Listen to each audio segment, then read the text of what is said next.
Ngayong araw na to ay dumating ang isa sa pinakakakaibang player na nakilala ko. Hello po. Good morning po. Sino nga ba tong player na to? Ako po si Joshua, aka Kileng. Nandito na po ako ngayon sa Mob House. Siya nga ay si Kileng. At mapapansin natin na meron siyang kondisyon. Actually, na-feature na natin siya nung nakaraan dahil sa napakagandang storya na meron siya. At sa pagpunta niya dito sa bahay, ay mas kilalanin pa natin si Kileng. Guys, kung naalala nyo nung nakaraan, pinicture natin si Kileng. Ito na ang isa sa pinakakakaibang player na nakita ko sa buong buhay ko. Bakit? Kasi ayon sa kanya, ang height niya ay 5'7". Pero pag naglaro na, ay nagiging 5'6". Pero bago ang lahat, panoorin muna natin kung paano nga ba siya maglaro.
Si Kileng, ngayon nandito na. Morning po. Guys, si Kuya Joshua, alias Kileng. Gandang umaga po sa inyo. At si Ma'am Resi. Kaya si baby namin. Tara, tuloy po. Hello po. Good morning po. Hello po.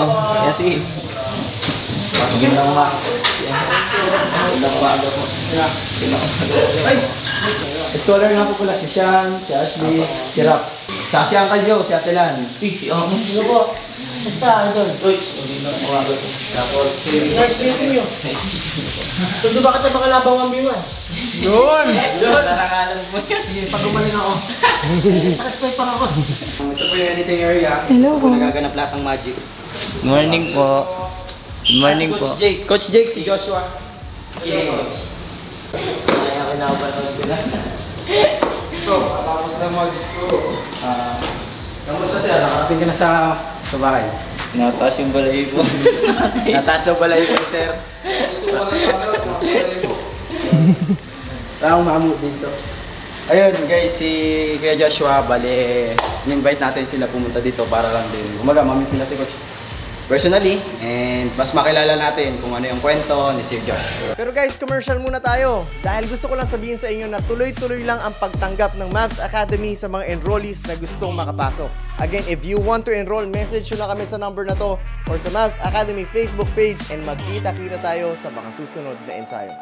Ako po si Joshua, aka Kileng. Nandito na po ako ngayon sa Mob House at kasama ko po ngayon ang aking asawa. Hello po, my name is President Bautista Doriente. So, ako nga po pala yung nag-message sa FB account ni Coach Mavs. Ang ano po kasi, wala po akong kaalam-alam na minessage niya po si Coach Mab. Totally, ako since day one po, idol ko na po talaga si Coach Mab. Since 2013 pa po, idol po namin yun ng kinakapatid ko na si Vincent. Payo ko po sa mga nanonood, lalo sa mga kabataan. Payo ko po, wag po tayong hihindo at maging uhaw po tayo sa mga pangarap natin, lalong-lalo sa mga ensayo. Maging uhaw po tayo dyan. Ako nga pala si Joshua or aka Kileng. na nangangarap lang dati na mapunta or makilala, ma-meet si Coach Mab. Ngayon, nandito na, nakuha ko na po. Sana makuha niya rin po balang araw. Kung nagawa ko po, magagawa niya rin. Kung kaya ko, kaya niya rin. Yan. So yun guys, kasama ko si Kuya Joshua, or mas kilalang Kiling. Pupuntahan natin si Coach kasi gusto ko to pa rin yung mga pangarap niya na makalaro si Coach Mob ng one-on-one. Pero isa lang request ko, Kuya, durugin mo si Coach ha. Galingan mo. Sasabihin po natin. Pakita mo yung best. Coach, si Coach Christopher po nagutos nito. Okay, durugin mo si Coach. Galingan mo. So, eto na nga guys, papunta na si Kiling sa court at dito na kami magkikita. Coach! Who is this? Kiling? Coach, pwede ba yan? Basa ako. Okay lang. Kamusta Kiling? Si Kiling na feature natin noong nakaraan. And masaya ako na nandito siya ngayon. So, ano, game one-on-one? Game po, game. Game? Warm up ka muna. So, makakalaro natin siya ngayon. And nakakatuwa kasi yung story niya kaya in-invite natin siya. And I heard na talaga sobrang tagal na niya nanonood ng Mavs. So, he's very deserving na, alam mo yun, kahit paano mabigyan natin ng pansin. And makita ng iba syempre how he plays. Dahil alam ko maraming umiidolo sa kanya sa Quezon City. Sa may pandang sa Uyo, I think. Pero taga Novaliches po kayo, no? Oh, Novaliches, Quezon City. Bakit sa Uyo ka naglalaro? Kung Novaliches. Quezon City. Novaliches. Pero ang sa Uyo ay Novaliches, isa lang ba yun? Hindi. Bali ang ano po kasi, magkadikit lang. Eh, naisama niya po yung Novaliches sa Uyo. Kaya sa Uyo, Novaliches, Quezon City. Pero sa Uyo lang po talaga. Taga sa Uyo ka talaga. Okay. Narinig ko maraming umiidol sa Uyo ah. Ha? Hindi naman po. Okay. Hindi, natawa ako. Sa kanya kasi mismo nang galing. Pag height daw niya 5'7", pero pag naglaro nagiging 5'6". Sa kanya nang galing Coach, yun. diretso ko, Coach. 5'7", di ba? At sa mga paano? Pag diretso ako, 5'7". Oh, diretso. Pag naglala ng alay na 5'6". Oh, warm up ka na. Warm up ka na. Papaprint ko to, Coach. Tara. Okay. Papaprint ko po yan, Coach. Tapos lalagay ko sa kwarto namin. Oh, sige.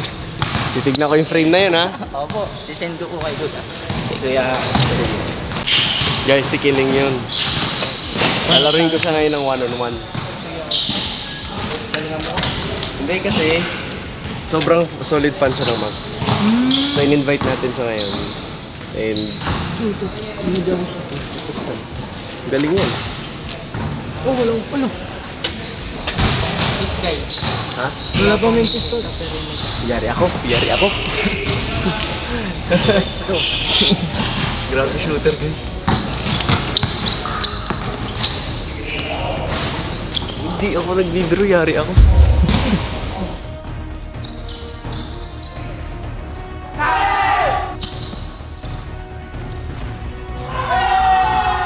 Sa susunod na video ay abangan nyo ang matinding laban naming dalawa.